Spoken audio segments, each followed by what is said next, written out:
بسم الله الرحمن الرحيم الحمد لله رب العالمين الصلاة والسلام على أشرف الأنبياء وإمام المرسلين نبينا محمد وعلى آله وصحبه أجمعين أما بعد. C'est notre dernier cours qui porte sur la série consacrée sur les péchés. Et aujourd'hui, Inch'Allah Ta'ala, le thème est un thème qui est très important car il va porter sur le repentir, la manière dont le musulman doit entreprendre pour effacer et pour se faire pardonner ses erreurs et ses péchés, qui sont, comme on a vu la semaine dernière, la conséquence de plusieurs maux dans le dunya et dans l'akhirah. Et parmi ces grands maux, il y a la punition d'Allah subhanahu wa ta'ala fil akhirah. Et Allah azza wa jal nous a permis de nous débarrasser, d'effacer ces péchés et ces fautes et ces erreurs par plusieurs moyens. Ahl al-ilm en ont cité 11. Ils ont cité 11 causes qui empêche le châtiment de tomber sur l'individu. Et parmi ces savants-là, Cheikh al-Islam Abu al-Abbas rahimahullah et également Ibn Abi al-Izz dans son explication de Al-Tahawiyya, qui est un livre très connu traitant du dogme musulman. Alors nous allons citer ces causes d'une manière résumée, puis après nous allons détailler pour chaque cause, Inch'Allah Ta'ala. Sharih al-Tahawiyya rahimahullah, il dit que les causes sont au nombre de 11. Il cite la première, at-tawba, le repentir. La deuxième, al-istighfar, demander le pardon. La troisième, al-hasanat, faire les bonnes actions. La quatrième, al-masa'ib ad-dunyawiyya, les malheurs qu'on subit dans la vie d'ici-bas. La cinquième, adhab al-qabr, le châtiment de la tombe. La sixième, du'a al-mu'minin wa istighfaruhum fil hayati wa ba'da al-mamat, l'invocation faite par les croyants durant la vie et après la mort. Septièmement, ma yuhda ilayhi ba'da al-maut min thawabin wa sadaqatin aw hajjin wa nahwi dhalik. Tout ce qu'on peut offrir aux morts comme bonne action, soit une sadaqa ou soit un pèlerinage. La huitième, ahwalu yawm al-qiyamah, les angoisses qu'il va subir le jour du jugement dernier. La neuvième, iqtisasul mu'minina min ba'dihim, les représailles qu'il y aura entre eux des croyants. Chacun va réclamer son droit, chacun va réclamer qu'on lui répare l'injustice qu'il a subie. Et la dixième, shafa'atu shafi'in, tous ceux qui pourront intercéder en sa faveur parmi les prophètes et les messagers ou les croyants, parce qu'il y aura même des croyants dont Allah tabaraka wa ta'ala leur permettra d'intercéder en faveur de d'autres. Et le 11e et le dernier, afu arhamur rahimin, le pardon du miséricordieux Jalla wa ala. Ça, c'est des raisons qui peuvent empêcher la punition de tomber sur l'auteur du péché. Alors on commence par la première qui est la plus importante. At-tawbatu. At-tawba hiya min mawani'i infadhil wa'id. Tawba, elle permet d'être protégé de la menace et du châtiment accordé à l'auteur des péchés. Et tawba, c'est la cause la plus importante qui permet d'effacer les péchés. Le Coran wa Sunna et ijma' al-muslimin, et le consensus des musulmans prouve que le repentir, c'est le moyen le plus efficace qui te préserve contre les conséquences du péché. Sharih Tahawiyya ibn Abi al-Izz rahimahullah, il a dit وكون التوبة سببا لغفران الذنوب وعدم المؤاخذة بها مما لا خلاف فيه بين الأمة.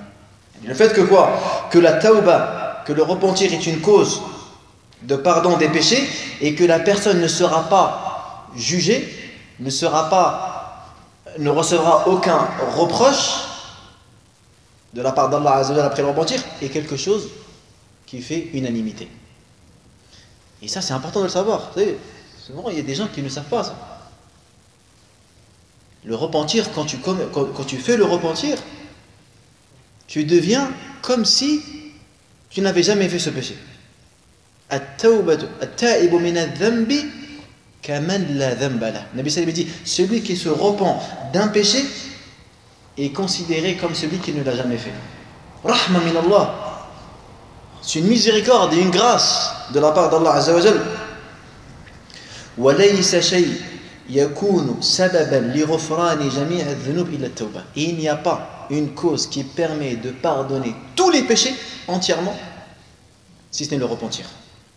قال الله تعالى قُلْ يَا عِبَادِيَ الَّذِينَ أَسْرَفُوا عَلَى أَنفُسِهِمْ لَا تَقْنَطُوا مِنْ رَحْمَةِ اللَّهِ. Dis ô mes serviteurs qui avaient commis des excès à leur détriment, ne désespérez pas de la miséricorde d'Allah, car Allah est pardonneur et miséricordieux. La taqnatu, la taqnatu. Alors, nous allons essayer, Inch'Allah, de voir la définition et la réalité de ce repentir qui efface tous les péchés. D'abord, en arabe, le repentir, on le désigne par le terme at-tawba. At-tawba, c'est un masdar. Masdar est un nom de l'action, substantif, du verbe taba. Et at-tawbatu, elle tourne autour du retour, al-ruju', wal-aouda, le fait de revenir, wal-inaba, wal-nadam, et le regret. Et dans la religion, fi shara', Ibn al-Qayyim, dans son livre Madarij as-Salikin, il dit حقيقة التوبة هي الندم على ما سلف منه في الماضي والإقلاع عنه في الحال والعزم على ألا يعوده في المستقبل. Le repentir, la réalité du repentir dans la religion est que l'auteur, premièrement, il regrette ce qu'il a fait dans le passé. Et d'ailleurs, il y a même un hadith clair à ce sujet d'après Ibn Mas'ud. Le Messie dit An-nadamu tawba. Le regret est un repentir. Donc, le premier pilier qui constitue le repentir, c'est quoi? C'est le regret déjà. Deuxièmement, al-iqla' anhu fil hal, c'est-à-dire arrêter le péché immédiatement. Et troisièmement, al-azmu, promettre de ne plus recommencer. Ça, c'est la définition du repentir dans la religion. Le repentir, il a trois piliers.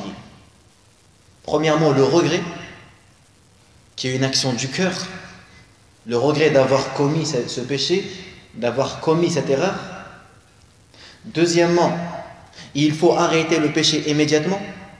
La tawba, on avait dit ça. La kabirata ma'a tawba wa la saghirata ma'a israr. La tawba, pour qu'elle soit valide, il faut quoi?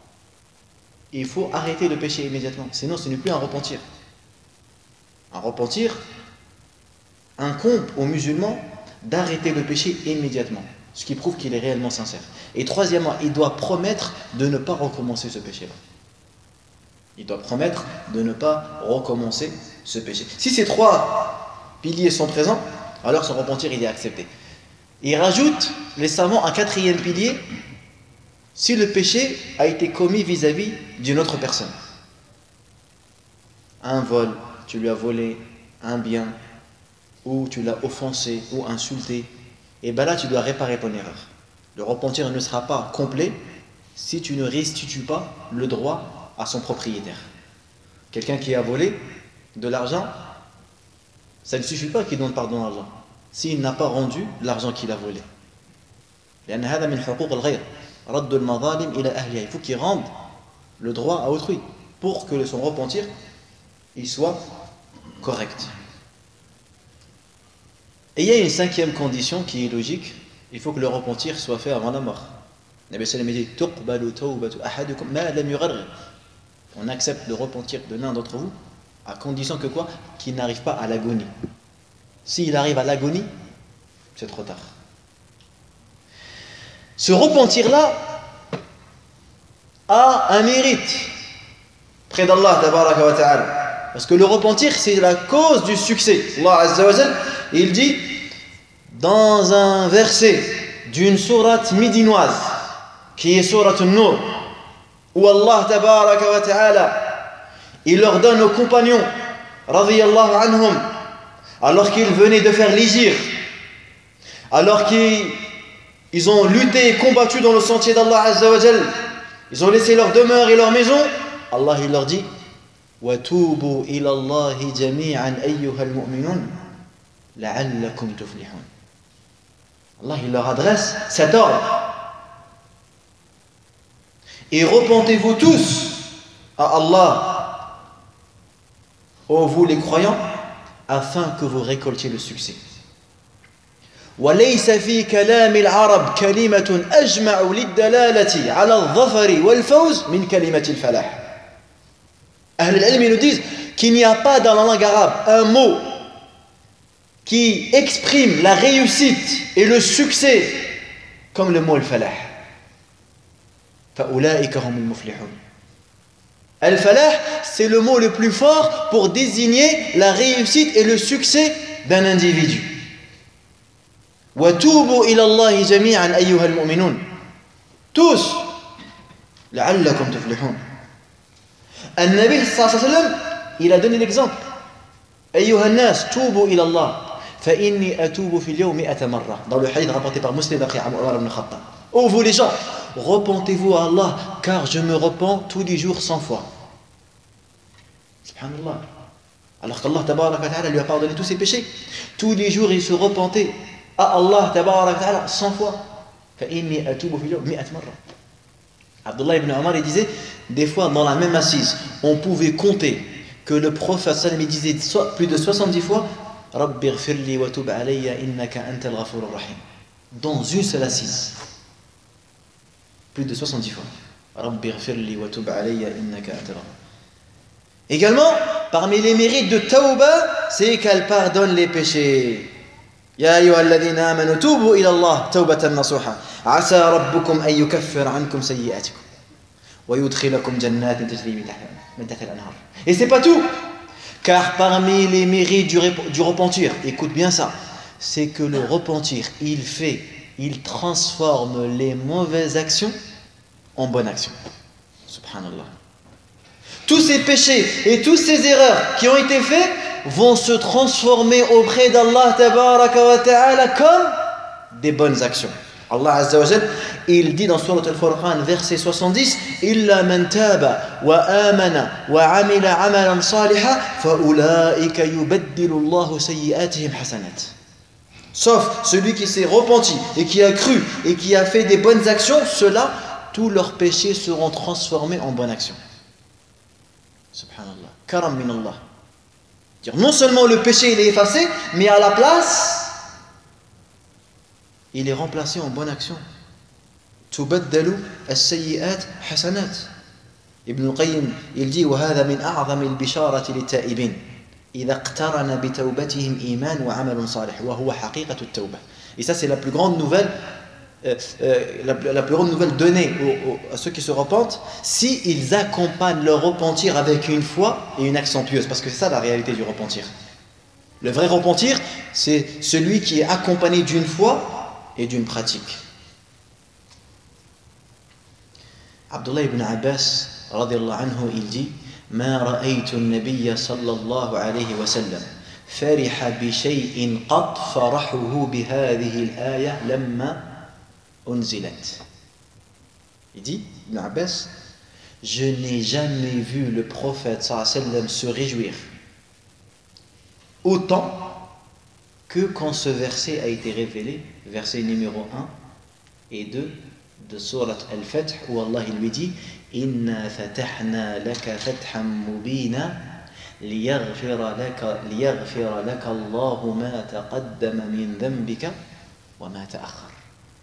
Allah, dans cette sourate, il annonce à son prophète Muhammad qu'il lui a pardonné tous les péchés passés et futurs. Ibn Abbas a dit, je n'ai jamais vu Nabi sallam être aussi content, aussi joyeux comme le jour où ce verset lui a été donné. Également parmi les mérites du repentir, c'est qu'Allah tabaraka wa ta'ala aime ceux qui se repentent. Inna Allah yuhibbu at-tawwabin wa yuhibbu al-mutatahhirin. Allah il aime ceux qui se repentent. Allah il aime ceux qui pratiquent le repentir et il aime ceux qui se purifient. Également parmi les mérites du repentir, c'est qu'Allah tabaraka wa ta'ala se réjouit du repentir de son serviteur. L'imam al-Bukhari et Muslim rapportent que le Nabi sallallahu alayhi wa sallam il dit, Allah il se réjouit du repentir de son serviteur plus qu'une personne qui a perdu son chameau dans le désert avec sa boisson et sa nourriture. Et tellement cette personne a été désespérée, il est parti s'allonger sous l'ombre d'un arbre en attendant la mort. En se réveillant, il retrouve son chameau devant ses yeux. Et tellement il est content, tellement il est réjoui, il dit Allahumma anta abdi wa ana rabbuk. Oh Allah, tu es mon serviteur et je suis ton Seigneur. Akhta'a min shiddatil farh. Tellement il était content, il s'est trompé. Regardez, le Nabi sallam, il nous informe qu'Allah il se réjouit encore plus, alors qu'Allah n'a nullement besoin de nous, il n'a nullement besoin de ses serviteurs, il n'a nullement besoin du repentir des pécheurs. Ya ibadi law anna awwalakum wa akhirakum wa insakum wa jinnakum kanu ala atqa qalbi rajulin wahid ما زاد ذلك في ملك شيئا يا عبادي لو أن أولكم وآخركم وإنسكم وجنكم كانوا على أفجر قلب رجل واحد ما نقص ذلك من ملك شيء. Ce hadith là il faut l'apprendre, rapporté par Muslim, et c'est un hadith que l'imam al-Nawawi rahimahullah évoque dans l'Arba'in. C'est un hadith, l'imam Ahmad rahimahullah il dit huwa ashrafu hadith rawahu ahl al-Sham. C'est le hadith le plus honorable que les gens du Sham ont rapporté. On raconte même qu'il y avait un salaf, lorsqu'il rapportait ce hadith, il tombait sur ses genoux. Il n'arrivait pas à le terminer. Tellement ce hadith il est fabuleux. Wallah, il répète 10 fois Ya ibadi. Ya ibadi. Innakum tukhti'una bil-layli wan-nahar wa ana aghfiru adh-dhunuba jami'an fastaghfiruni aghfir lakum. Ya ibadi kullukum ja'i'un illa man at'amtu fastat'imuni ut'imkum. Ya ibadi kullukum 'arin illa man kasawtu fastaksuni aksukum. يا عبادي لو أن أولكم وآخركم وإنسكم وجنكم كانوا على أتقى إلى آخر الحديث. فالله dit oh mes serviteurs, si votre premier et votre dernier et tous les humains et tous les djinns seraient tous selon le cœur le plus pieux d'entre vous, cela ne rajouterait à rien à mon royaume. Et si votre premier et votre dernier et tous les humains et tous les djinns seraient tous selon le cœur le plus mauvais d'entre vous, cela ne va rien diminuer à mon royaume. C'est-à-dire même si vous êtes tous des pieux, ça ne va rien rajouter à mon royaume. Et même si vous êtes tous des mauvais, ça ne va rien diminuer à mon royaume. Vous n'allez rien apporter. Ayyuhan nas, innama baghiyukum ala anfusikum. Antumul fuqara. أيها الناس أنتم الفقراء إلى الله والله الغني الحميد إن يشاء يذهبكم ويأتي بآخرين. S'il veut, il vous fait tous disparaître et il ramène d'autres. Il n'a pas besoin de vous. لا تمن على الله. Ne fais pas des faveurs sur Allah. لا تمن على الله. Allah لا يحتاجك. Allah n'a pas besoin de toi. Allah ليس بحاجة. Il n'a besoin de personne عز وجل. Et sachez que dans le repentir, il y a plein de points important qu'il faut rappeler. Le premier, c'est que la porte du repentir elle est ouverte. Personne ne peut la fermer. Le Nabi sallallahu alayhi wa sallam dit Inna Allah yubsitu yadahu bil-layl liyatuba musi'u an-nahar wa yubsitu yadahu bin-nahar liyatuba musi'u al-layl. Allah il tend sa main le soir pour que le pécheur du matin se repent et il tend sa main le matin pour que le pécheur du soir il se repent. Personne ne peut fermer cette porte là. Regardez qu'est-ce qu'il dit. باب التوبة مفتوح فلقد فتح الله بجوده وكرمه باب التوبة حيث أمر بها وحض عليها ووعد بقبولها سواء كانت من الكفار أو المشركين أو المرتدين أو الطغاة أو الملاحدة أو الظالمين أو العصاة المقصرين. Allah tabaraka wa ta'ala, par sa grâce et sa générosité, il a ouvert la porte du repentir et il a ordonné et incité ses serviteurs et il a promis de l'accepter. Il a promis de l'accepter. Qu'elle provienne d'un mécréant ou d'un associateur ou d'un apostat ou d'un tyran ou d'un athée ou d'un injuste ou d'un musulman pécheur. Le repentir, il est accepté de tout le monde. قال عبد الله بن عباس من آيس عباد الله من التوبة من آيس عباد الله من التوبة بعد هذا فقد جحد كتاب الله. Il dit celui qui fait désespérer les serviteurs d'Allah du repentir, alors il a renié le livre d'Allah. Et celui qui il fait désespérer quelqu'un, et il lui dit toi Allah il va pas te pardonner, t'as vu ce que tu as fait dans ta vie, tu crois Allah il va t'accepter? C'est-à-dire il lui donne pas d'espoir.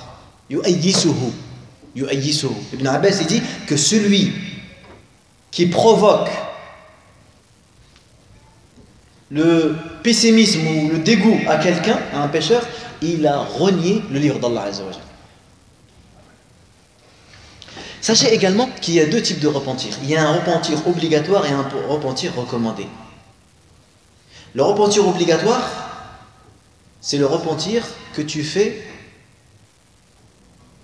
en demandant le pardon des interdits que tu as commis ou des obligations que tu as délaissées.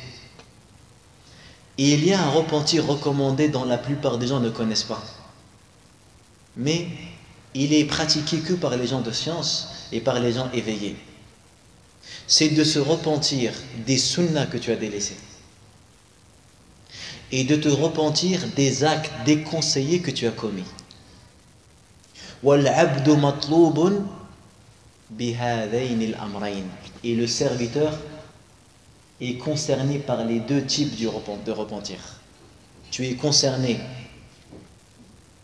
par le repentir d'un péché que tu as commis ou d'un ordre que tu as délaissé, mais tu es également concerné par le repentir d'une bonne action que tu n'as pas fait alors que tu pouvais la faire. Hasanatin dayya'taha. Même une bonne action que tu as ratée, tu fais le repentir. Allah tabaraka wa ta'ala. وَمَنْ تَابَ التَّوْبَتَيْنِ كَانَ مِنَ السَّابِقِينَ الْمُقَرَّبِينَ. Et les savants ils ont dit que celui qui pratique les deux repentirs, il devient parmi les rapprochés d'Allah. Subhanallah, les rapprochés, imaginez. ثُلَّةٌ مِنَ الْأَوَّلِينَ وَقَلِيلٌ مِنَ الْآخِرِينَ. Il y a les rapprochés, il y en a peu vers la fin des temps. Il y en a beaucoup chez les premiers. Quand vous lisez Surat al-Waqi'a, lisez Surat al-Waqi'a, regardez Surat al-Waqi'a, quand Allah il parle de al-Muqarrabin, des rapprochés. Sabiqun as-sabiqun ulaika al-muqarrabun. Il dit quoi quand il parle des rapprochés? Il dit thullatun min al-awwalin, il y a une grande partie parmi les premiers, wa qalilun min al-akhirin. Il y a une minorité parmi les derniers. Après il y a une divergence entre les savants. Quand Allah il dit les premiers, est-ce que ça veut dire les premiers parmi les sahaba ou ça veut dire les premiers parmi Adam et Nuh, etc. Ça, il y a deux avis sur ça. Mais en tout cas, ce qui est sûr, c'est que parmi les derniers, il y en a peu. Mais quand vous lisez après la sourate et que vous arrivez aux gens de la droite, wa ashabul yamin ma ashab al-yamin, qu'est-ce qu'il dit? Thullatun min al-awwalin wa thullatun min al-akhirin. Il y en a beaucoup parmi les premiers et beaucoup parmi les derniers. Il y a un savant à notre époque, il a rappelé un hadith qui nous donne beaucoup d'espoir. Où An-Nabi s'avait dit fi kulli qarnin sabiqun. Il dit dans chaque siècle il y a des rapprochés. Ça veut dire que c'est toujours possible. Certes ils sont peu, mais il y en a toujours. Et ce savant là il a dit et alhamdulillah qu'Allah nous a créé dans cette époque, parce que si on serait à l'époque des Sahaba, la concurrence aurait été rude. Elle aurait été rude la concurrence avec eux. À notre époque, regarde, des fois, quand tu parles, des fois il y a des frères, quand ils parlent avec des membres de sa famille, ils vont dire lui, là, mon cousin, tu sais quoi, il fait le fajr à l'heure, frère. C'est normal, c'est obligatoire. Aujourd'hui, les gens sont même étonnés du musulman qui fait ce qui est obligatoire. Quelqu'un qui fait le mieux, c'est se contente de ce qui est obligatoire. Masha'Allah, c'est trop un pieux, c'est trop un bon musulman et tout. C'est ça un musulman, il fait ce que... Mais si tu serais parmi les premiers, et que tu te concurrences à celui qui lit le Coran tous les 6 jours, celui qui lit Qiyam al-Layl, celui qui jeûne de Daoud, celui qui fait sadaqa tous les jours, c'est dur de concurrencer avec ces gens-là. Ah. Celui qui arrive au degré des rapprochés, c'est celui qui exerce les deux types de repentir. Il se repent des péchés et des manquements qu'il a fait, des péchés et des ordres qu'il a délaissés, mais il se repent également même de ses manquements par rapport à des sunan, à des recommandations qu'il pouvait faire mais qu'il n'a pas fait, soit par la paresse, ou soit parce qu'il n'a pas pensé, ou soit parce qu'il était distrait, ou soit par la dunya. Également, il faut savoir que il y a des degrés de repentir. Il y a un repentir qu'on appelle tawbatan nasuha. Et il y a un repentir qu'on appelle at-tawba al-khassa. Tawba khassa, c'est un repentir spécifique. C'est quoi la différence entre les deux? Tawba al-nasuh hiya al-khalisa as-sadiqa. Al-nasuh, ça veut dire celle qui est sincère et qui est complète. Et c'est celle en fait qui englobe tous les péchés que tu fais. Ya ayyuhalladhina amanu tubu ila Allahi tawbatan nasuha. Ça veut dire quoi nasuha? Ça veut dire elle est complète et sincère. Elle est sincère pour Allah et elle est complète, c'est-à-dire que tu te repens de tous les péchés que tu as commis.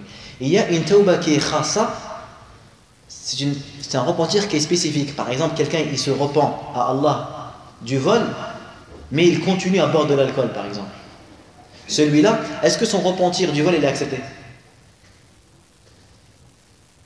La réponse, oui, il est accepté.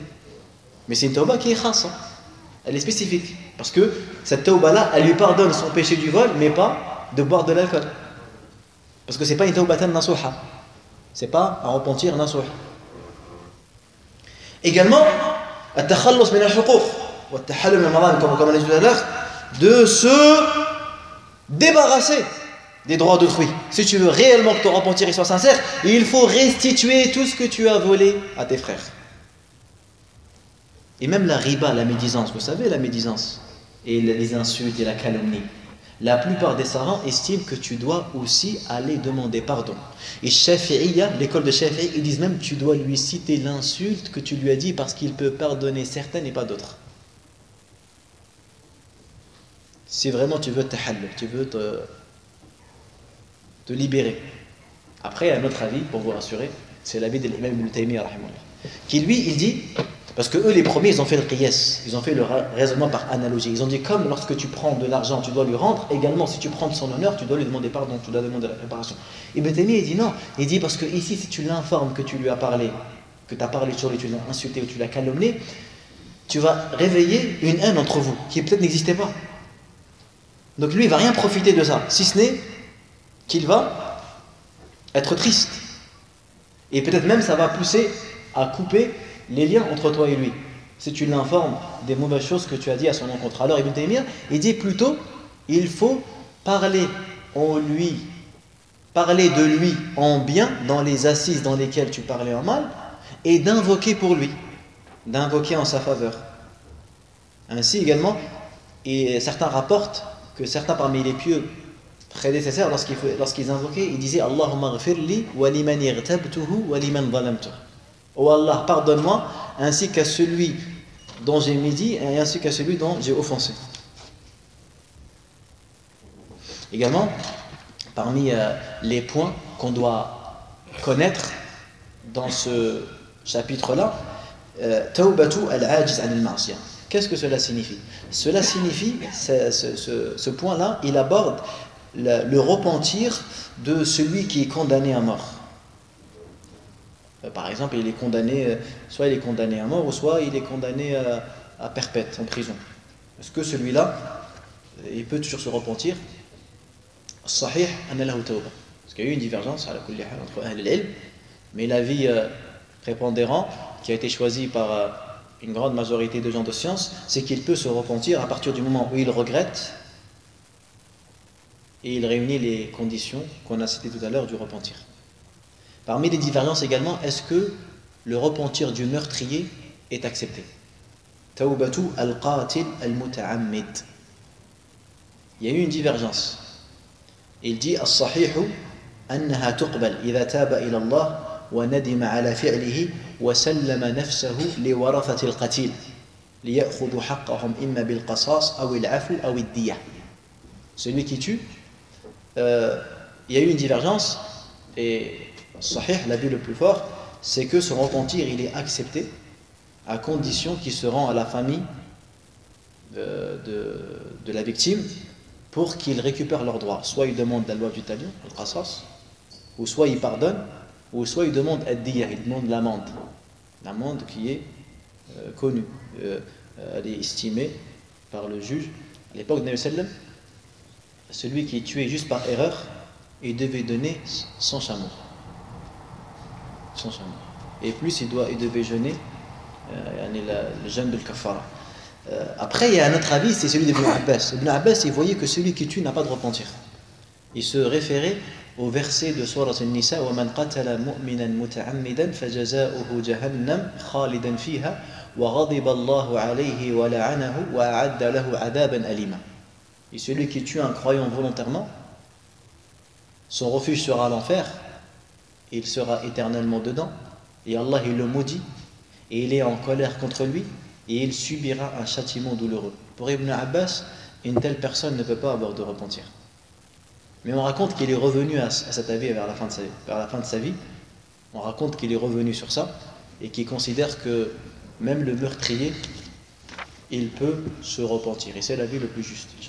Également, parce que Allah il dit Inna Allah yaghfiru dhunuba jami'a. Et Tawba, elle efface at-tawba tajubbu ma qablaha. Mais bien sûr, après, les conséquences seront là, yawm al-qiyamah.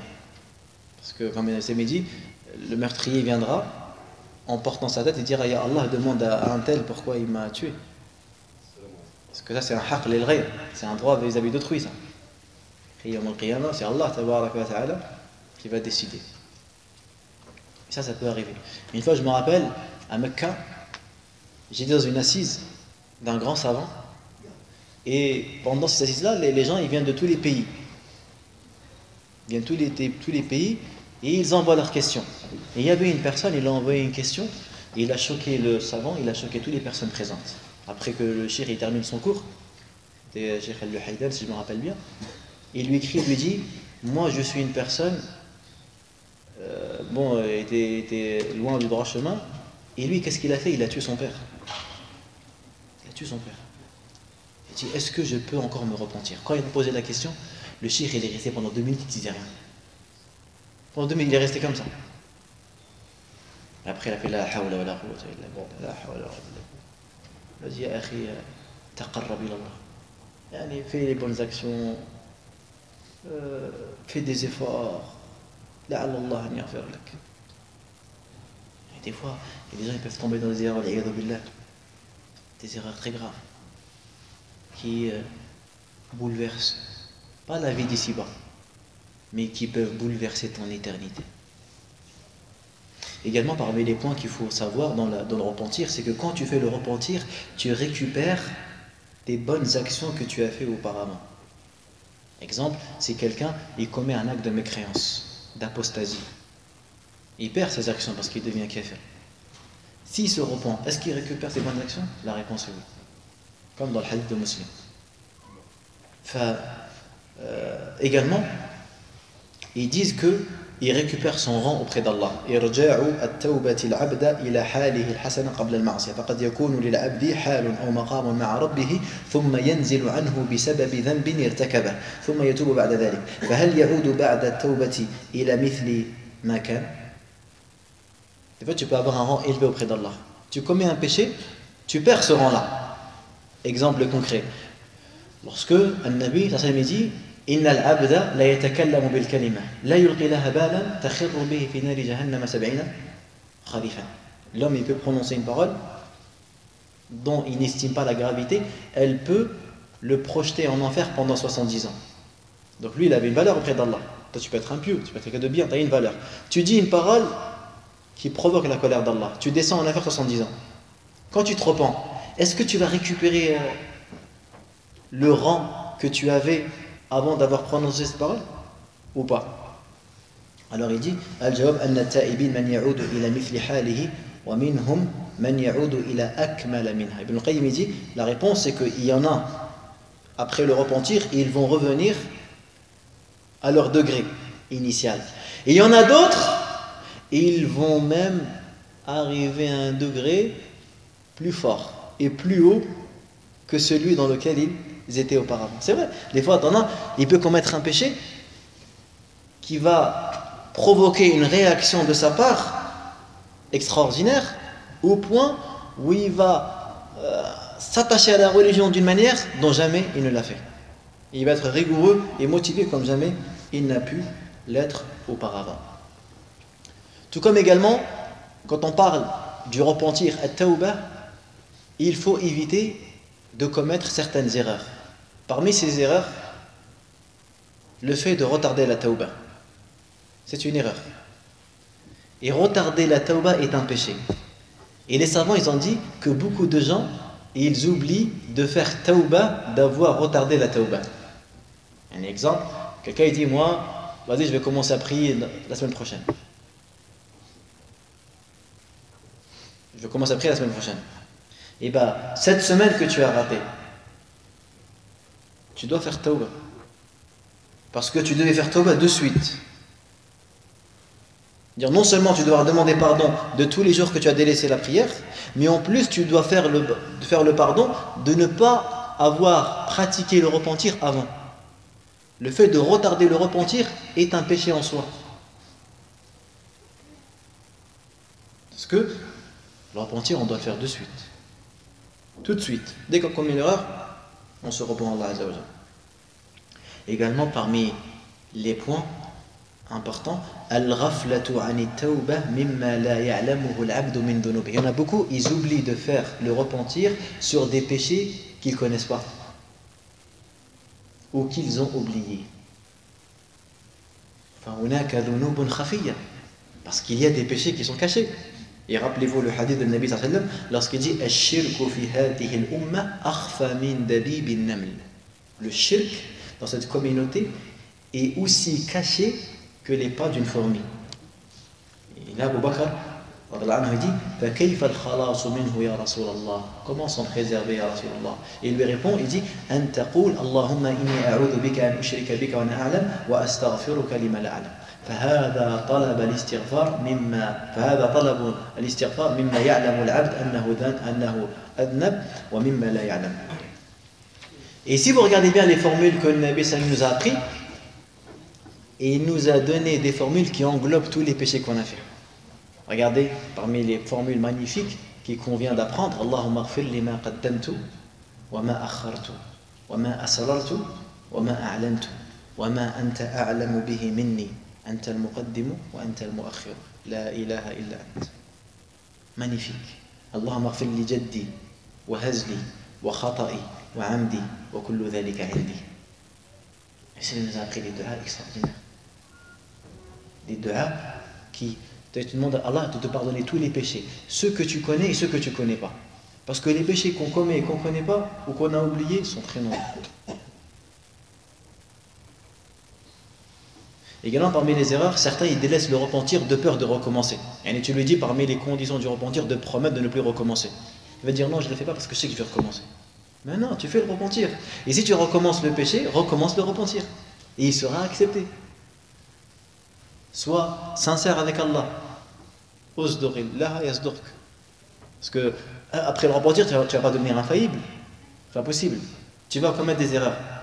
Mais tout est quoi? À revenir. Hadith. Mon serviteur a commis un péché, et il a su qu'il avait un Seigneur qui pardonne les péchés, je lui pardonne.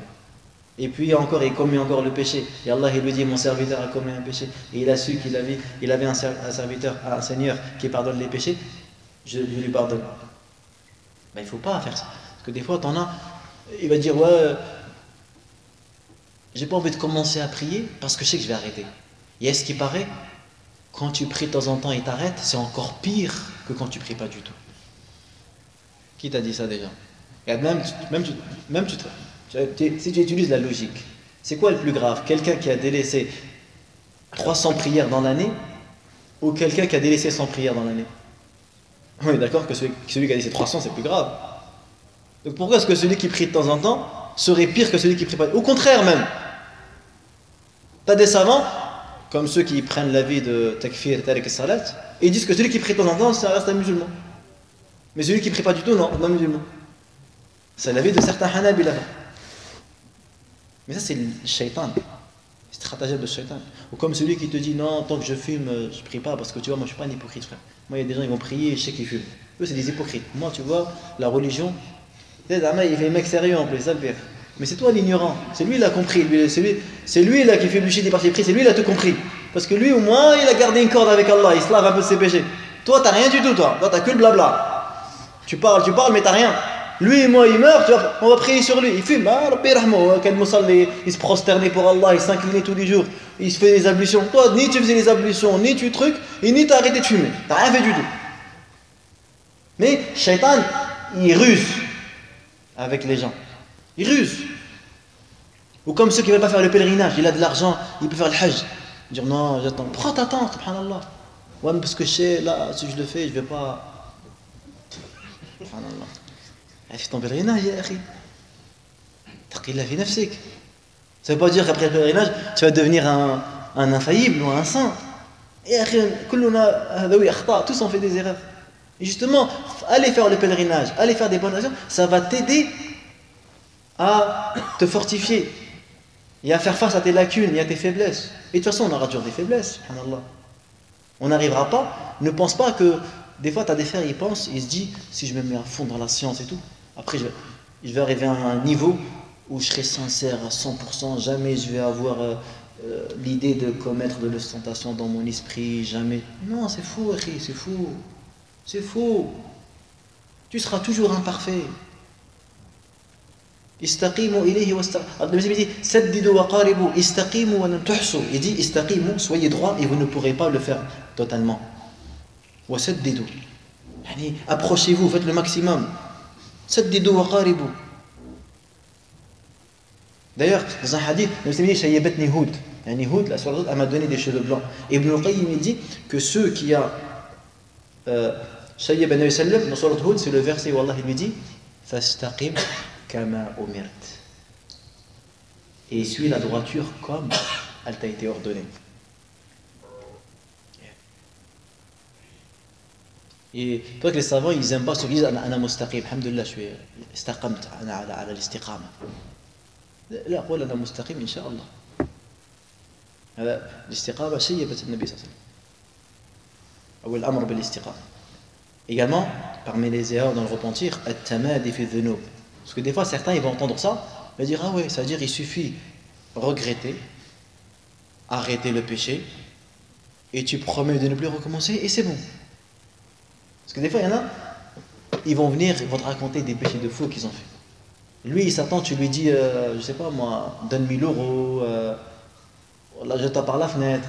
Quand tu lui dis, bah, il faut regretter ce que tu as fait, arrête immédiatement ce que tu fais là, et il promet de ne plus recommencer. Et lui, il attend, parce qu'il dit, ouais, bon, là, c'est bon. Et quand tu te dis que ça, bon, s'il est sincère, il est content, alhamdulillah, rabbi rahim, et si il veut ruser, ah ouais, donc c'est tout simple alors. Parce que vous savez, chez les Bani Israël avant, quand il y en avait un qui commettait un péché, qu'est-ce qu'on lui demandait de faire? Faqtulu anfusakum in kuntum sadiqin. Faqtulu anfusakum in kuntum sadiqin. Ou on lui disait, va couper ta main, coupe ta jambe, c'est vraiment t'es sincère quand il commet un péché. Mais Allah, il a voulu la facilité pour nous. Nous, quand tu fais un truc, Allah n'a pas donné coupe ta jambe, voilà, tue-toi, voilà. Non, regrette, arrête et promets de ne plus recommencer. C'est le rahma pour nous. Mais il y en a, ils vont prendre ça comme un prétexte pour multiplier les péchés. Et dire, bah, de toute façon, je le fais, après je fais le repentir. Ouais, mais ici, Allah, il prend ton âme pendant ton péché. Comment tu vas faire le repentir? Il ne faut pas qu'il... Si il affaiblit, il y a tout billah. Mais de là à calculer ses coups, le mu'min as-sadiq, il ne fait pas ça. Également, parmi les erreurs, dans le repentir, c'est que souvent, quand les gens ils voient qu'Allah ne punit pas les pécheurs, il va se dire, Hada, il fait des péchés de fou, ça fait 3 ans, il n'y a rien qui lui est arrivé. Donc il y a des gens comme ça, ils se laissent aller. Ils voient quelqu'un, il fait trop de péchés, ça fait 10 ans, il vit, alhamdoulilah, en bonne santé. Et dire, je peux me lancer. Moi, j'ai pas fait comme lui, moins grave, donc j'aurai rien. Allahu yumhilu wa la yuhmil. Allah, il laisse un temps, mais il n'oublie jamais, il ne délaisse jamais. Également parmi les erreurs, al-ya'su min rahmatillah. Désespérer de la miséricorde d'Allah, c'est très très grave. Et ça, c'est quelques points bénéfiques à retenir concernant le repentir. Maintenant, le deuxième cas qu'on a cité, c'est lequel? Al-istighfar. L'istighfar aussi min mawani' infad al-wa'id. Parmi les causes également de se préserver contre la punition et contre la sentence qui est réservée pour les auteurs des péchés. Allah tabaraka wa ta'ala dit wa ma kana Allahu mu'adhibahum wa hum yastaghfirun. Ça veut dire quoi l'istighfar? L'istighfar, tout d'abord, il faut savoir en arabe, généralement, lorsqu'un mot il commence par alif wa sin, il contient la demande. Al-talab. Exemple, tu dis al-isti'ada. L'isti'ada, c'est talabu al-aoud, demander la protection. Al-isti'ana. Al-isti'ana, talabu al-aoud, demander de l'aide.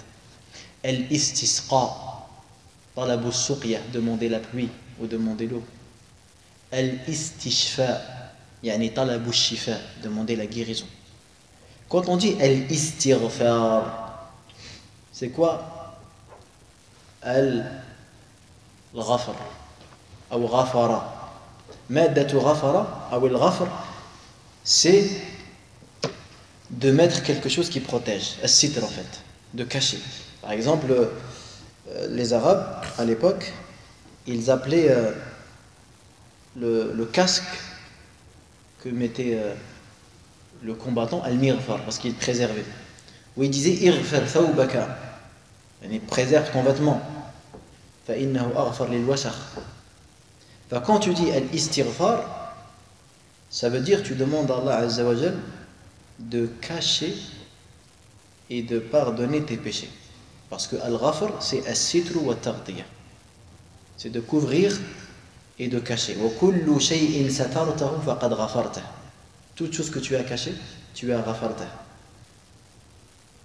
ومنه قيل للذي يكون تحت بيضة الحديد على الرأس مغفر وتقول العرب اسبغ ثوبك بالسواد فهو أغفر لوسخه. يعني ils ont dit, les Arabes ils disent isbir thawbaka bis-sawad, mets des vêtements noirs. Pourquoi? Parce que ça protège mieux de la saleté. Ça protège mieux de la saleté. Et dans la religion, Ibn Rajab rahimahullah dans son livre Jami' al-Ulum al-Hikam, il dit al-istighfaru huwa talabu al-maghfira wa hiya wiqayatu ash-sharri adh-dhunubi ma'a sitriha. L'istighfar, c'est le fait de demander le wiqaya, la protection contre le mal des péchés, tout en les cachant. Talabu wiqayat ash-sharri adh-dhunub. Tu demandes à Allah de te préserver contre les conséquences des péchés. Mais aussi tu lui demandes quoi? Qu'il le dissimule et qu'il le cache. Et ici quand on parle de l'istighfar, bien sûr on parle de l'istighfar min ghayri tawba. On parle d'un istighfar qui n'est pas accompagné du repentir. Est-ce que toute personne qui fait l'istighfar elle a fait le repentir? Oui ou non? Non. Parce que le repentir, c'est quoi un vrai repentir? C'est qu'il délaisse le péché, et il promet de ne plus recommencer, et il regrette. Mais l'istighfar, c'est pas le cas. L'istighfar, il dit, oh Allah, pardonne-moi, mais continue à faire le péché. Donc celui-là, Allah, il peut lui exaucer sa demande de pardon, tout comme il peut ne pas lui exaucer.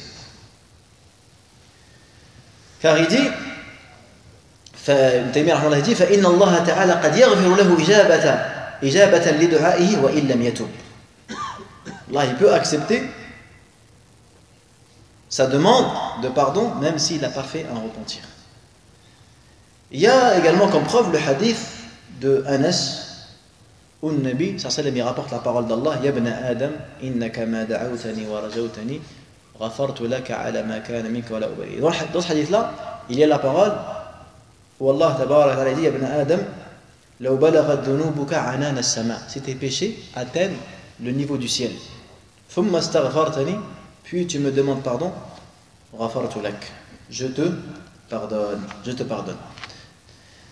فإذا اجتمعت التوبة والاستغفار فهو الكمال. Et là, si tu fais l'istighfar avec une tauba, c'est la meilleure chose. Dans le cœur, il y a les trois piliers qu'on a évoqués tout à l'heure, le regret et l'arrêt immédiat du péché, et de promettre de ne plus recommencer. Et de plus, ta langue prononce le istighfar. Là, c'est la meilleure des choses. C'est la meilleure des choses. Regardez après la prière. Mais le sahabi, il ne nous a pas cité la manière que Nabi sallam est formulé dans l'istighfar. Nous, souvent, on dit astaghfirullah, astaghfirullah, astaghfirullah. Mais certains savants, ils ont dit c'est encore mieux de dire astaghfirullah wa atubu ilayh, astaghfirullah wa atubu ilayh, astaghfirullah wa atubu ilayh. Parce que dire astaghfirullah wa atubu ilayh est encore meilleur que de se contenter de dire astaghfirullah. Parce que là, tu as réuni deux choses, al-istighfar et tawbah.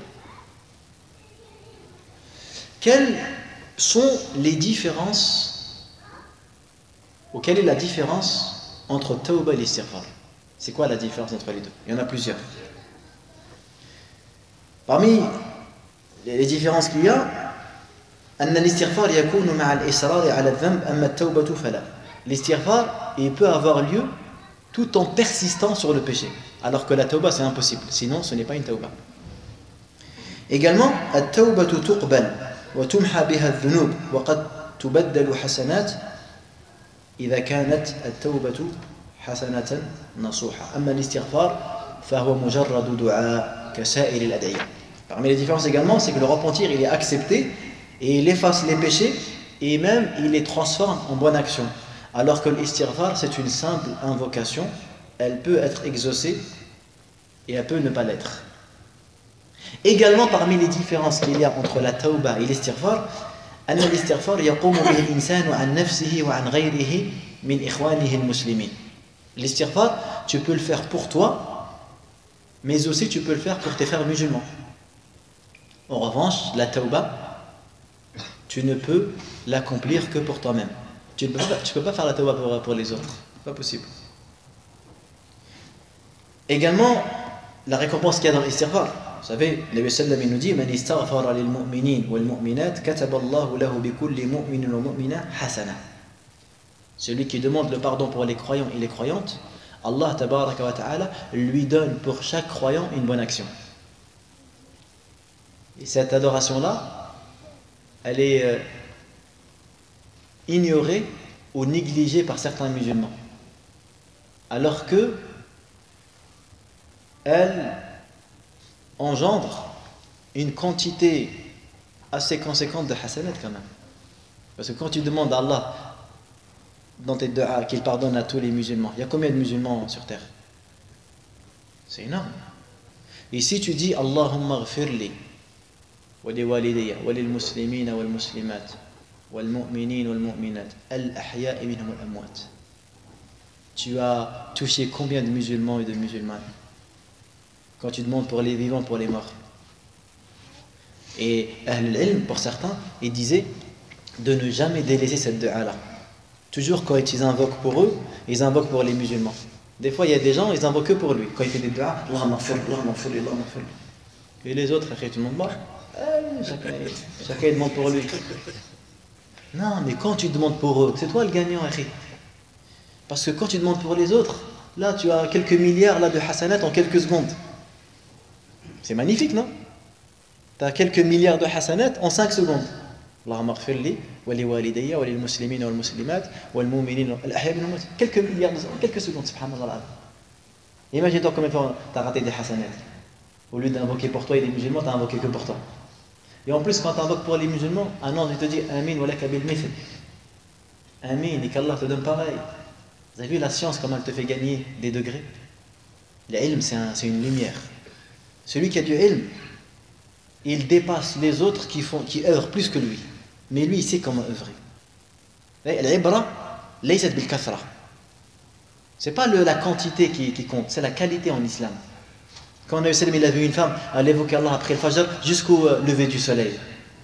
Et il lui a dit, tu sais, moi, après toi, après la prière, j'ai dit 3 phrases. Si on les pèse avec tout ce que tu as dit depuis ce matin, mes phrases à moi auraient plus de valeur.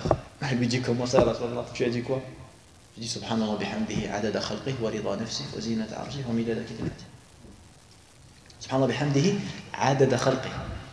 Au nombre de sa création. Et c'est comme un petit qui ne connaît pas la table de multiplication. Tu lui dis, avec 10, va jusqu'à 100. Il va dire, 10 plus 10 plus 10 plus 10, parce qu'il ne connaît pas.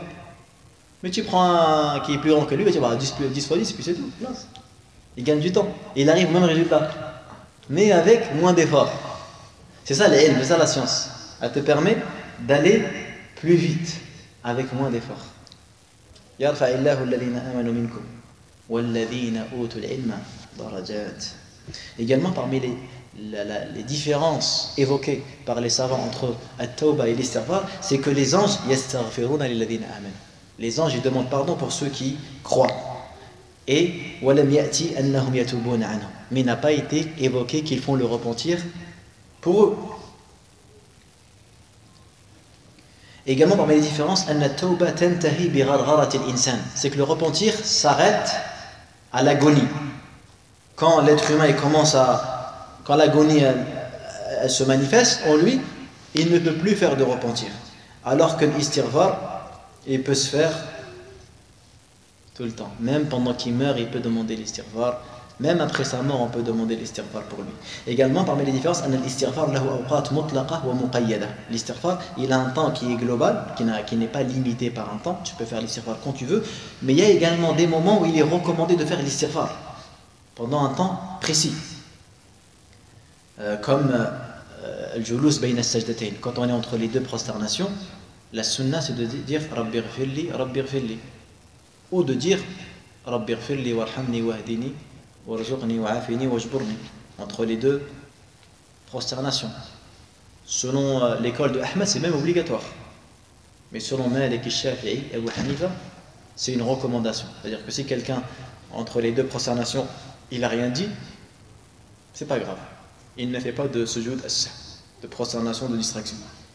Également, l'istighfar ba'da at-taslim min as-salat. Il y a un temps également précis pour l'istighfar qui se fait après la prière. Dès que tu termines la prière, tu dis astaghfirullah, astaghfirullah, ou astaghfirullah, atubu ilayh, astaghfirullah, atubu ilayh. Également, l'istighfar ba'da al-ifada min al-hajj. Après avoir fait le hajj, l'ifada, tastaghfirullah azza wa jalla. Wa kal istighfar bil ashar. أما التوبة فتشرع في كل وقت بل لا يجوز تأخيرها ولا التسويف فيها. أما la tawba, elle est légiférée dans tout temps. فهذا c'est quelques différences qui ont été évoquées par les gens de science. Et l'istighfar également a plusieurs formules pour le faire. Il y a plusieurs formules et plusieurs manières de le prononcer. Bien sûr, le minimum, c'est de dire astaghfirullah. Mais Nabi sallallahu alayhi wa sallam, il nous a appris d'autres formules qu'il convient aux musulmans d'apprendre pour s'adresser à Allah de la meilleure manière afin de lui demander le pardon. Et la meilleure manière de demander le pardon, c'est celle rapportée par Al-Bukhari qu'on appelle Sayyidul Istighfar, le maître de l'Istighfar, comme l'a nommé un Nabi sallallahu alayhi wa sallam. Il dit Sayyidul Istighfar, le maître de l'Istighfar, أن يقول العبد اللهم أنت ربي لا إله إلا أنت خلقتني وأنا عبدك وأنا على عهدك ووعدك ما استطعت أعوذ بك من شر ما صنعت أبوء لك بنعمتك علي وأبوء بذنبي فاغفر لي فإنه لا يغفر الذنوب إلا أنت. Ça c'est la meilleure manière de demander le pardon. Et ce dhikr là, il fait partie parmi adhkar al-sabah wal masa. Il est recommandé aux musulmans de le dire tous les jours après le fajr et après l'asr. Dans le hadith, il est même dit que celui qui le dit après le fajr et il meurt avant l'après-midi, il entre au paradis. Et celui qui le dit l'après-midi et il meurt avant le matin, il entre au paradis. هذا من الأذكار المقيدة. Parmi les adhkar qui ont un temps précis que tu prononces le matin et le soir. Mais également, tu peux utiliser ce dhikr, ce dua, quand tu souhaites demander le pardon à Allah. Et tu peux le dire quand tu es prosterné, tu peux le dire quand tu as les mains levées. Quand tu veux demander pardon à Allah tabaraka wa ta'ala, tu peux choisir cette formule qui est la meilleure des formules. Qui est la meilleure des formules. Parce que notre religion nous a donné le choix. Il y a une manière suffisante, une manière parfaite. Comme quelqu'un qui veut prier sur le prophète sallallahu alayhi wa sallam. Vous savez que c'est une sunna tous les matins de prier sur le prophète 10 fois. Et l'après-midi également. Et tu peux prier Nabi sallam en utilisant la manière la plus courte, en disant Allahumma salli ala Muhammad. Et tout comme quand tu fais la prière, dans ta shahoud, après avoir fait tahiyatul lillah, tu peux dire Allahumma salli ala Muhammad, assalamu alaikum. On est d'accord? Mais si tu utilises la meilleure formule, la complète, Allahumma salli ala Muhammadin wa ala ali Muhammadin kama sallaita ala Ibrahim wa ala ali Ibrahim innaka hamidun majid, Allahumma barik ala Muhammadin wa ala ali Muhammadin kama barakta ala Ibrahim wa ala ali Ibrahim innaka hamidun majid, c'est encore mieux. Et tu peux en choisir d'autres, il n'y a pas que celle-là. Allahumma salli ala Muhammadin wa alihi wa azwajihi wa dhurriyyatihi kama sallaita ala. Choisir ces paroles-là va bien sûr être meilleur. L'istighfar, c'est pareil. Tu peux choisir celle-là qui est la meilleure. Tu peux choisir également cette sira qui est rapportée par l'imam al-Bukhari au Muslim. Au Nabi sallam, il a enseigné à un compagnon de dire Allahumma inni zalamtu nafsi dhulman kathiran. Oh Allah, j'ai été injuste envers moi-même, d'une grande injustice. Wa la yaghfiru dhunuba illa ant. Il ne pardonne les péchés que toi. Faghfirli, pardonne-moi. Maghfiratan min indik. Est-ce que vous savez pourquoi ces adhkars-là, ils sont très très recommandés? Parce qu'il y a 3 manières pour invoquer Allah. Sachez qu'il y a 3 manières pour invoquer Allah. La première, de l'invoquer par ses noms et ses attributs. On appelle ça at-tawassul. Allah il dit وَلِلَّهِ الْأَسْمَاءُ الْحُسْنَى فَادْعُوهُ بِهَا. La première manière, et c'est la meilleure, c'est d'invoquer Allah Azza wa Jal en sollicitant ses noms et ses attributs. Vous me suivez? Ça c'est la première manière. La deuxième, d'invoquer Allah en s'adressant à lui directement. Comme de dire Allahumma arzuqni, Allahumma afini, Allahumma allimni, Allahumma ahfadni. Tu lui demandes directement. D'accord? Et il y a une troisième manière, c'est quoi? Qui la connaît? De décrire ton état. Comme il a fait Moussa alayhi salam. Rabbi inni lima anzalta ilayya min khayrin faqir. Comme il a fait Ayoub. Rabbi inni massani ad-dur wa anta arhamur rahimin. C'est-à-dire tu décris ta situation. Ya Allah, je suis pauvre. Ya Allah, je suis faible. Ya Allah, je suis pauvre. Ya Allah, j'ai mal. Et tu te plains à Allah en décrivant ton état. Moussa alayhi salam, quand il était revenu, quand il fuyait Pharaon, quand il est arrivé à l'arbre là, avant qu'il rencontre ces femmes là qui voulaient remplir, il a dit Rabbi inni lima anzalta ilayya min khayrin faqir. Wallah, si on comprend ce verset là, d'où vous voyez l'importance de la langue arabe, c'est des mots qui sont forts. Yani Rabbi, Seigneur, inni lima anzalta, yani je suis pauvre et je suis dans le besoin d'un quelconque bien que tu peux me donner. Je refuse rien. Et juste après, Allah Azza wa Jalla l'a honoré par un mariage et par un travail avec dans son Qasas. Ayoub alayhi salam. En fait, Hassan Basri dit que les prophètes, tellement ils avaient la pudeur vis-à-vis d'Allah, ils n'osaient pas lui dire Ya Allah, guéris-moi. Non, il décrit sa situation. Il dit Rabbi inni massani ad-dur. Seigneur, le mal m'a touché. Rabbi inni massani ad-dur wa anta arhamur rahim. Dans ce dhikr-là, laquelle des 3 a été évoquée? Hein? Les 3 en même temps. C'est pour ça qu'il a du mérite. C'est qu'en fait, il a regroupé les 3 manières en même temps. Quand tu dis Allahumma inni zalamtu nafsi dhulman kathiran. Là, tu fais quoi? Tu décris ton état. Tu décris que t'es ton état. D'accord? Faghfirli. Wala yaghfiru dhanba faghfirli. Là, c'est quoi? At-talab. Tu demandes directement. Innaka antal ghafurur rahim. Bil asma' Allah azza wa jalla sifati. Parce que Al-Ghafour, ism min Allah wa sifat al-maghfira kadhalik. Wa al-Rahim kadhalik. Donc ici, jama'ta bayna al-anwa'i thalath. Tu as regroupé entre les 3 types de manières d'invoquer pour solliciter ton Seigneur. C'est magnifique, c'est extraordinaire. Et pareil pour le premier là. Allahumma anta rabbi la ilaha illa ant. Khalaqtani wa ana abduk wa ana ala ahdik wa wa'dika mastata'at. A'udhu bika min sharri ma sana'at. Tu te décris là. A'udhu bika min sharri ma sana'at. Et tu reconnais Abu'u laka bi ni'matika. Je reconnais tes bienfaits sur moi. Wa abu'u bi dhanbi. Et je reconnais mes péchés. Faghfirli. Là tu t'adresses, tu demandes directement. Fa innahu la yaghfiru dhunuba illa ant. Et pour les noms d'attributs, Allahumma anta rabbi la ilaha illa ant. Tu as commencé par kalimat al-tawhid. Tu as commencé par solliciter Allah en prononçant la plus belle parole et la plus importante qui est la ilaha illallah. Également, parmi les adhkar recommandés, le hadith qui est rapporté par An-Nasa'i, an Khabbab ibn Arad, il a posé une question à un Nabi, il lui a dit, Ya Rasulallah, kayfa nastaghfir? Comment on demande le pardon? Un Nabi, il lui a dit, Qul, Allahumma ighfir lana warhamna wa tub alayna innaka anta at-tawwabur rahim. Dis à Allah, pardonne-nous, fais-nous miséricorde, accorde-nous le repentir et tu es le plus miséricordieux. كذلك عن أبي هريرة قال ما رأيت أحدا أكثر أن يقول أستغفر الله وأتوب إليه من رسول الله صلى الله عليه وسلم. Abu Huraira il nous dit, je n'ai jamais vu quelqu'un prononcer autant Astaghfirullah wa atubu ilayh comme le prophète sallallahu alayhi wa sallam. Subhanallah, azim. عن ابن عمر, il hadith rapporté par Ahmad et Abu Daoud et Tirmidhi, il dit إنا كنا لنعد لرسول الله صلى الله عليه وسلم في المجلس الواحد 100 مرة يقول ربي اغفر لي وتب علي إنك أنت التواب الرحيم. On comptait du prophète sallallahu alayhi wa sallam dans l'assise plus de 100 fois. Il dit Rabbi ighfirli wa tub alayhi innaka anta tawwabur rahim. Et tu peux dire astaghfirullah, tu peux dire Rabbi ighfirli. Également, vous avez également une formule qui est recommandée, c'est de dire astaghfirullah alladhi la ilaha illa huwa al-hayyul qayyum wa atubu ilayhi 3 fois. Dans un hadith, le Nabi sallallahu dit celui qui dit astaghfirullah alladhi la ilaha illa huwa al-hayyul qayyum 3 fois, Allah lui pardonne ses péchés même s'il a fui pendant la bataille. Et on sait que fuir pendant la bataille, il a été cité parmi les 7 péchés destructeurs.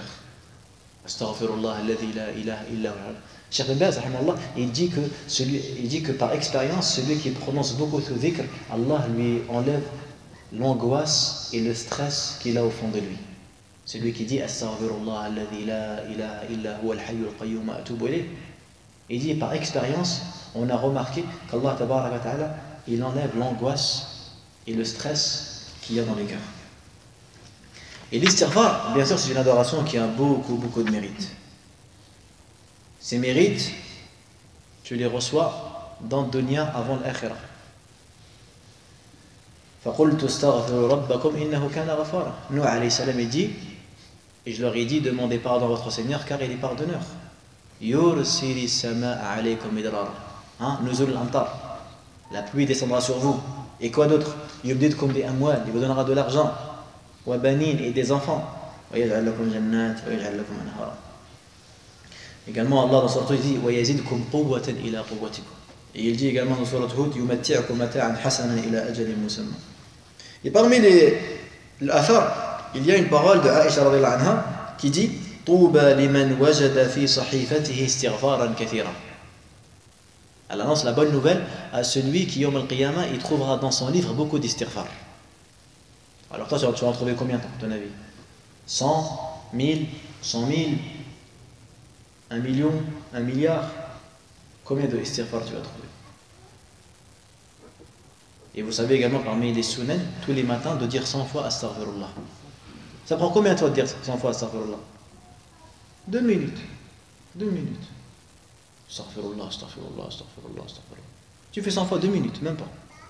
Et qui parmi nous tous les jours il préserve le dhikr le matin, après le fajr? Qui? Vous avez vu Taqsir? 2 minutes. Quelqu'un il dit toujours astaghfirullah. Dans la semaine ça fait combien? Ça fait 700 fois. Allahu Akbar. Dans le mois, dans l'année. Il suffit que tu prennes des bonnes habitudes et ça y est, tu as tout gagné. Il suffit que tu prennes des bonnes habitudes, tu as tout gagné. Mais c'est ça le défi, ça qui est difficile, c'est d'avoir la bonne habitude et de ne pas lâcher. C'est ça le défi en fait. C'est de toujours lutter contre soi et de toujours aller à l'avant et de se remettre en question sans cesse. Parce que on est en train de se priver. On est en train de se priver de hasana. Regardez, subhanallah, nous, des fois, juste, si on entend, ouais, un magasin, là, il a fait des promotions, chocolat pour 1 euro. On est dégoûté, oh, je savais pas, pourquoi tu me l'as pas dit, subhanallah, et tout.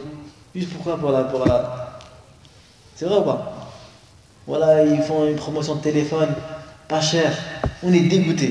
Pourquoi tu me l'as pas dit, subhanallah, tu penses qu'à toi, pourquoi tu me le dis pas? Mais regardez, là, ces actions-là, ce sont ceux qui vont déterminer notre éternité. Ils sont où les regrets? Quand on lit ça, ils sont où les regrets? Abdullah ibn Omar, qu'un jour il avait mis en doute le hadith qui dit celui qui prie sur une janaza, il aura une montagne de hasanat. Il a dit, moi j'ai jamais entendu ça. Akthara Abu Huraira. Abu Huraira il en fait trop.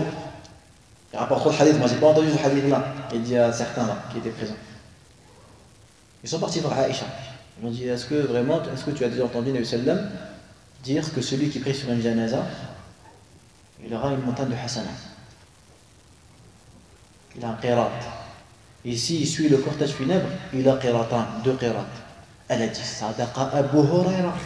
Abu Huraira, il a dit vrai. J'ai entendu les mêmes propos de la part du prophète sallam. Alors ces élèves-là, ils sont revenus voir Abu Huraira alors qu'il était assis, il avait des petits cailloux dans sa main, il jouait avec. Et ils lui ont dit, on vient de demander à Aïcha, elle nous a confirmé ses propos. Et il a jeté ses cailloux, il a dit, Kam daya'na min qararit. Alors dans ce cas-là, combien de montagnes j'ai raté? Ibn Umar, Kam daya'na min qararit, il a dit, Kam daya'na. Parce que nous, on regrette autant d'avoir raté les bonnes actions. Regardez le jour où les Sahaba, ils avaient voyagé. Et Nabi sallam, il a demandé à Bilal de les réveiller pour le Fajr. Et Bilal, il s'est endormi. Il s'est endormi. Et personne ne s'est réveillé à la prière du matin. Le premier qui s'était réveillé, c'est Omar. Et il a été réveillé par les lueurs du soleil, par la chaleur du soleil. Fajr, il est passé. Quand Omar s'est levé, qu'est-ce qu'il a fait? Kabbar, Allahu Akbar. Allahu Akbar. Un choc. Sahaba, ils ont dit Allahu Akbar. Le Fajr, il est passé. Alors qu'ils sont excusés. Ils n'ont pas fait exprès. En plus, c'est en voyage. En voyage, il est fatigué. Tu peux comprendre que quelqu'un, tellement la fatigue à prendre dessus, il n'entend pas le réveil, il n'entend pas le coq. Voilà, il n'arrive pas à se réveiller, il n'a pas ses habitudes. Allahu Akbar, choqué d'avoir raté. Nous, tu as des gens, ils se réveillent le matin, ils voient le soleil, ils ne réagissent pas. Il va faire les ablutions, il va prier. Normal pour lui. Et tu as des frères, ils se réveillent, ils voient le soleil, ils sursautent. Astaghfirullah, ils te regardent l'heure, c'est quoi ce délire? Il est choqué. C'est quoi, subhanallah, Shuruq, il est passé. Et t'en as normal, il se réveille, la routine. Ouais, il a fait. Peut-être, il sait même pas il est quelle heure, des fois il est à la même heure. Dès qu'il voit, il s'est réveillé, il va prier.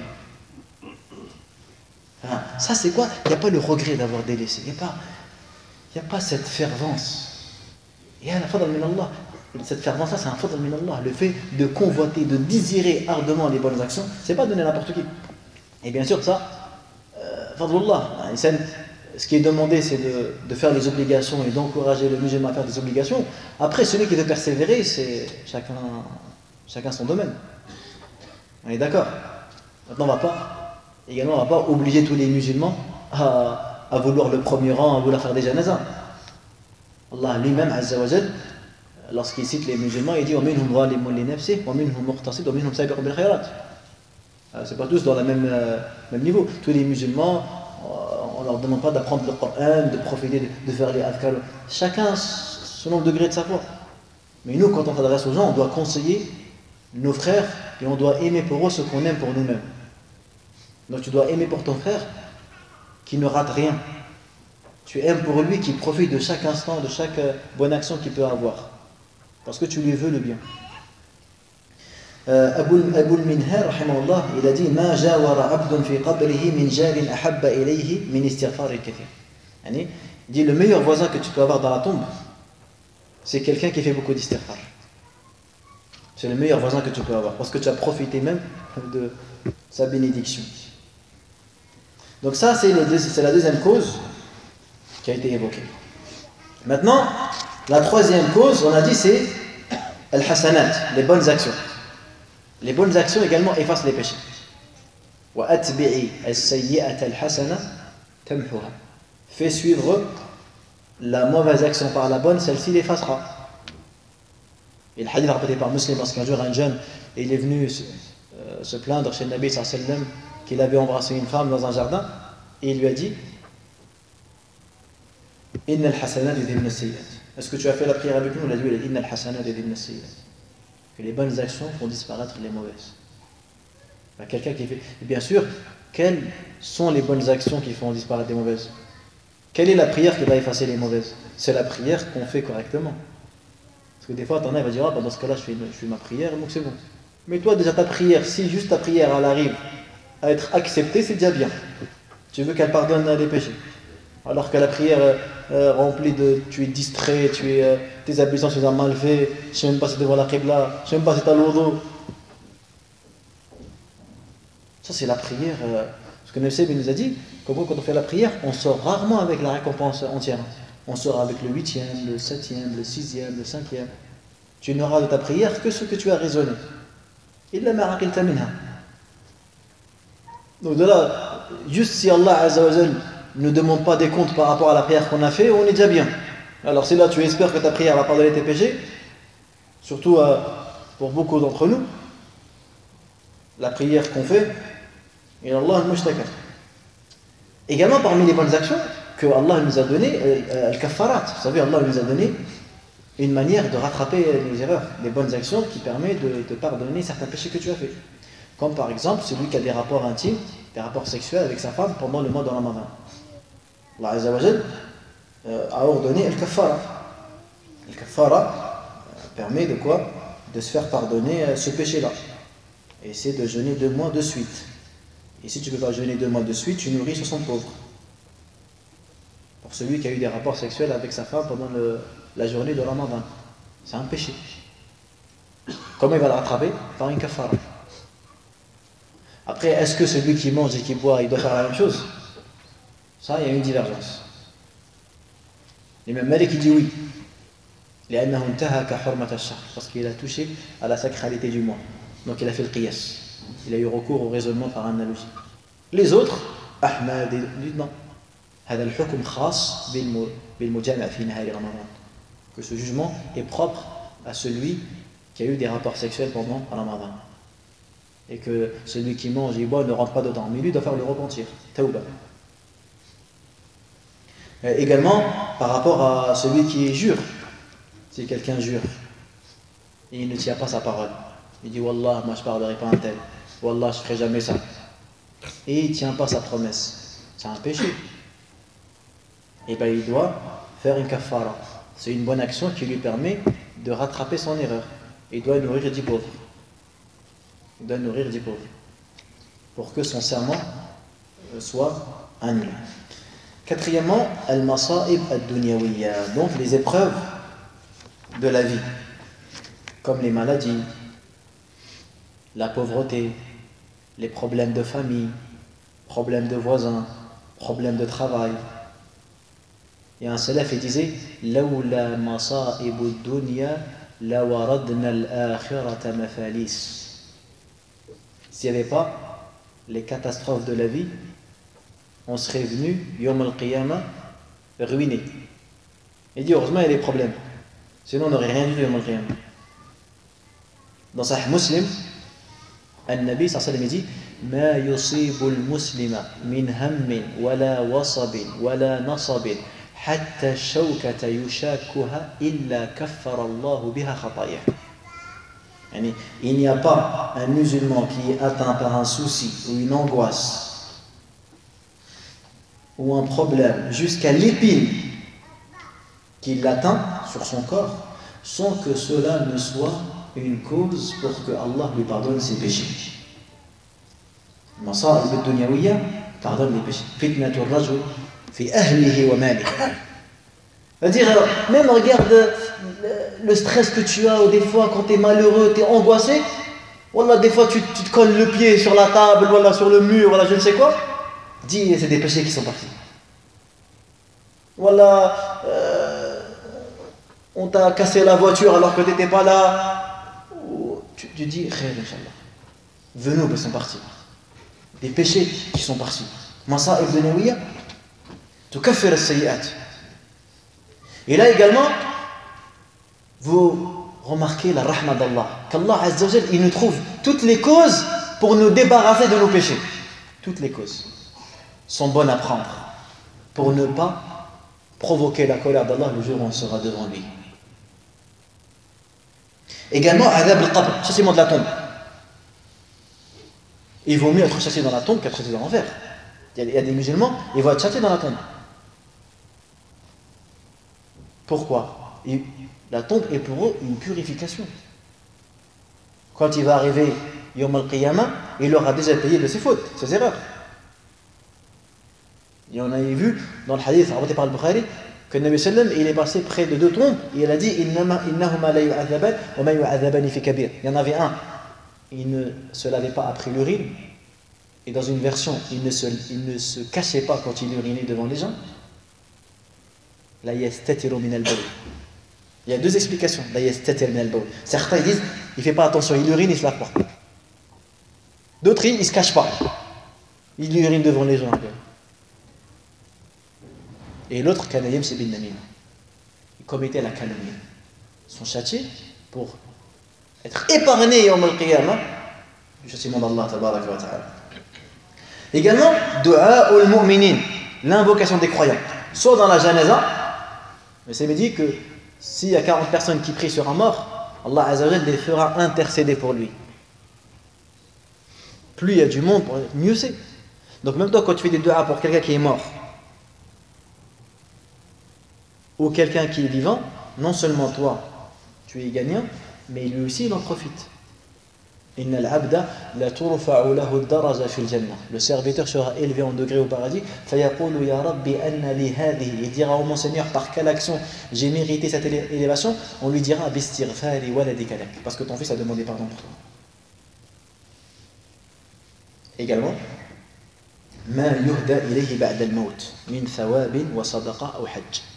toutes les actions qu'on peut lui offrir après la mort peuvent également lui épargner le châtiment. Soit tu fais le sadaqa pour lui, ou soit tu fais le pèlerinage ou la umrah pour lui.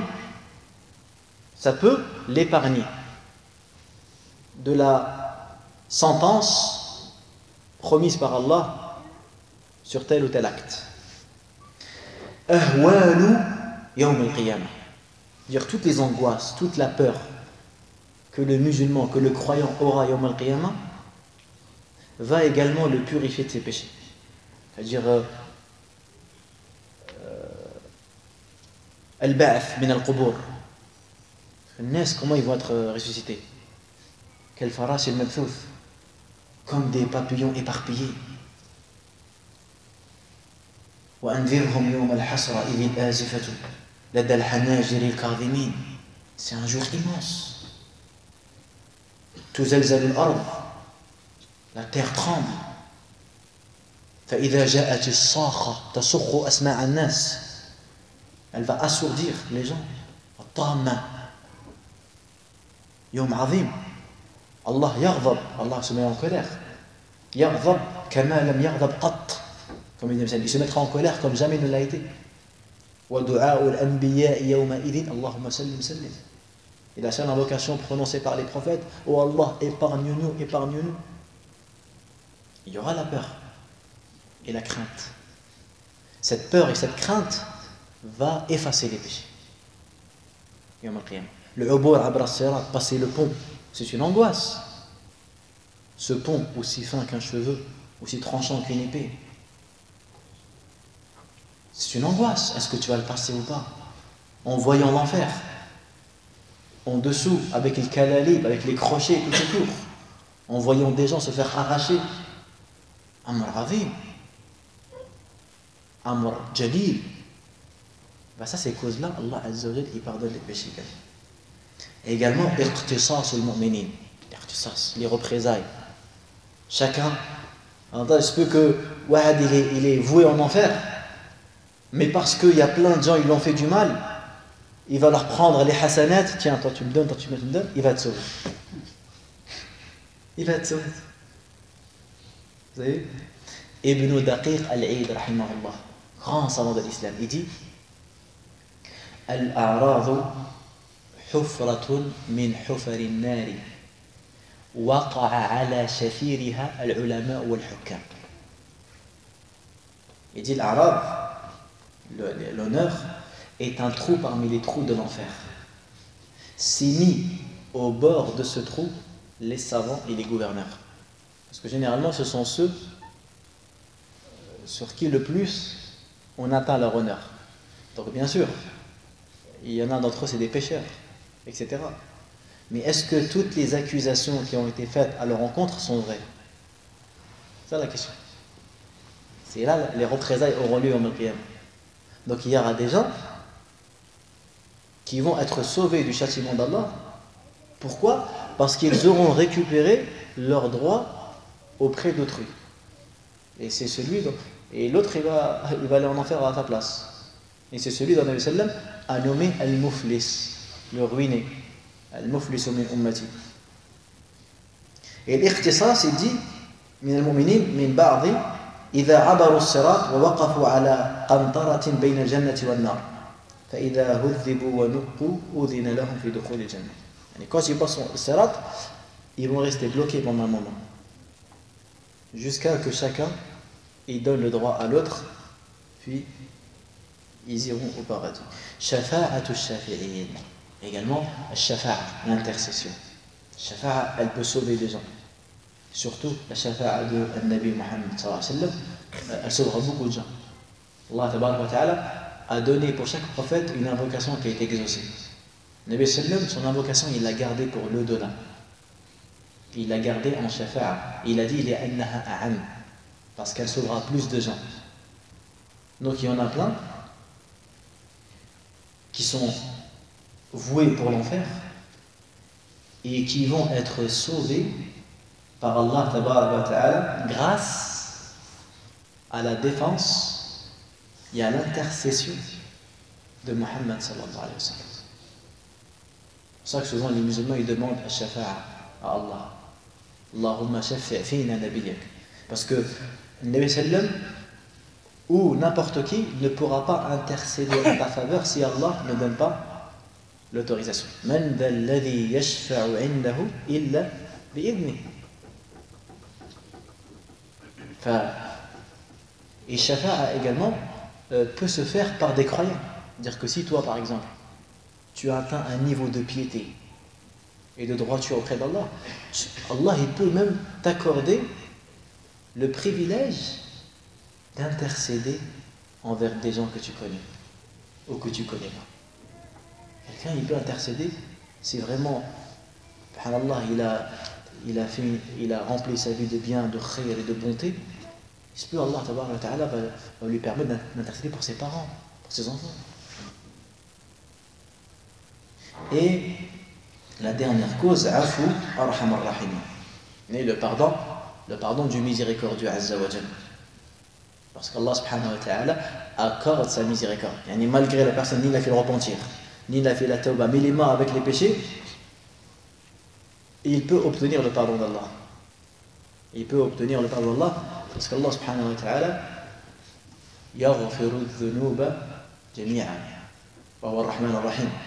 Et celui qui le rencontre avec le tawhid, il est tahta mashi'atihi, il est sous sa volonté. Si Allah veut, il le châtie en fonction de ses péchés. Puis, il lui permet d'entrer au paradis. Et si Allah veut, il le châtie. Si Allah veut, il lui pardonne directement et il lui accorde le paradis. Soit dukhul ba'da adhab ou dukhul awwali. Soit il va rentrer au paradis après être châtié pour ses péchés, ou soit il sera pardonné directement. Et ça, il n'y a que Allah tabaraka wa ta'ala qui va décider. Ça, c'est des causes dont le musulman doit se rappeler à chaque fois et à chaque instant. Parce que toute la vie est justement pour nous une occasion de rattraper nos lacunes et nos erreurs. Ainsi, regardez le musulman qui va faire ses ablutions et qui vraiment désire tant d'avoir le pardon de ses péchés. Chaque fois qu'il lave les mains, il lave la bouche, il lave le nez, il lave le visage. Et il se rappelle de ce hadith où les péchés disparaissent et tombent avec la dernière goutte d'eau. Le musulman qui se rappelle du hadith, le Seigneur dit aux Sahaba, voyez-vous si l'un d'entre vous aurait une rivière devant la porte de sa maison et qu'il se laverait 5 fois par jour, lui resterait-il quelques saletés? Ils ont dit non, ya Rasulallah. Il leur dit-elle la prière, elle efface les péchés. Le musulman également qui entend le hadith Man hajja falam yarfuf wa lam yafshuq raja'a min dunubihi ka yawma waladathu ummuh. Celui qui fait le pèlerinage sans commettre de perversité, sans tomber dans la polémique, il revient de son voyage comme le jour où sa mère l'a mis au monde. Quand le musulman il entend le hadith At-tawbatu tajubbu ma qablaha, le repentir annule et abolit toutes les erreurs qui sont faites dans le passé. Toutes. Et vous voyez, dans la vie de Nabi sallallahu alayhi wa sallam, il a accepté le repentir de tout le monde. C'est-à-dire que Sahaba, c'est pire ennemi. Même les gens qui lui ont fait du mal, il a accepté le repentir. Comme celui de Hind, celui de Wahshi. Wahshi, c'est celui qui a tué Hamza. Le Sallam, il a accepté ça. Mais il ne voulait pas le voir. Il ne voulait pas le voir, pourquoi? Parce que ça lui rappelait la souffrance que son oncle, Hamza radiallahu anhu, a voulu. Allah tabaraka wa ta'ala, rahim. Et regardez encore une nouvelle fois cette faïda magnifique que les savants ils nous ont apportée pour montrer la grandeur de la miséricorde d'Allah. Car Allah tabaraka wa ta'ala, quand il a créé la création, il a écrit un livre qui est auprès de lui. Inna rahmati sabaqat ghadabi. Ma miséricorde l'emporte sur ma colère. Ahl al-ilm, ils ont noté une faïda dans le Coran. Car nous savons que la plus grande créature qu'Allah a créée, c'est Al-Arsh, le trône. Al-Arsh, a'zamul makhluqat. A'zam. قال عليه الصلاة والسلام ما الكرسي في العرش إلا كحلقة ألقيت في أرض فلاة. Le kursi, par rapport au trône, est comparable à une bague qu'on jetterait dans un désert. Tout en sachant que le kursi, que le kursi est plus grand que les cieux et la terre. Il est immense. Mais si tu le compares au trône, c'est une bague dans un désert. Et Nabi sallam dit, il m'a été autorisé de vous raconter l'un des récits des anges portant le trône entre l'aube de son oreille et son étoile il y a 700 ans. Allah Azza wa Jal, dans le Coran, quand il nous a informé de cette vérité, qu'il s'est établi sur le trône, il a choisi quel nom pour le faire? Ar-Rahman. Ala al-Arsh istawa. À chaque fois qu'Allah il a parlé de ça, du fait qu'il s'est établi sur la plus grande des créatures, il a toujours choisi ce nom-là. Et là, ils ont dit il a choisi l'attribut le plus grand avec la créature la plus grande. Il n'a pas dit Allahu ala al-arsh istawa. Il n'a pas dit Al-Khaliq ala al-arsh istawa. Ar-Rahman ala al-arsh istawa. Pour faire ce lien entre la grandeur du trône et la grandeur de la miséricorde de Rahman d'Allah. Tout ça pour donner de l'espoir. Et même dans le Fatiha, Alhamdulillah, Ar-Rahman Ar-Rahim, Malika. Pourquoi il n'a pas dit Malik Yawmiddin avant Ar-Rahman Ar-Rahim? Pourquoi Alhamdulillah, Rabbil Alamin, Malik Ar-Rahman Ar-Rahim? Pourquoi on n'aurait pas dit ça? Mais il a fait devancer Ar-Rahman Ar-Rahim sur Malik Yawmiddin. Parce que Alhamdulillah Rabbil Alamin, c'est Hubbullah, c'est l'amour d'Allah Azza wa Jal. فيها إثبات المحبة. Parce que الحمد يستحقه الله لنعمه وكرمه علينا.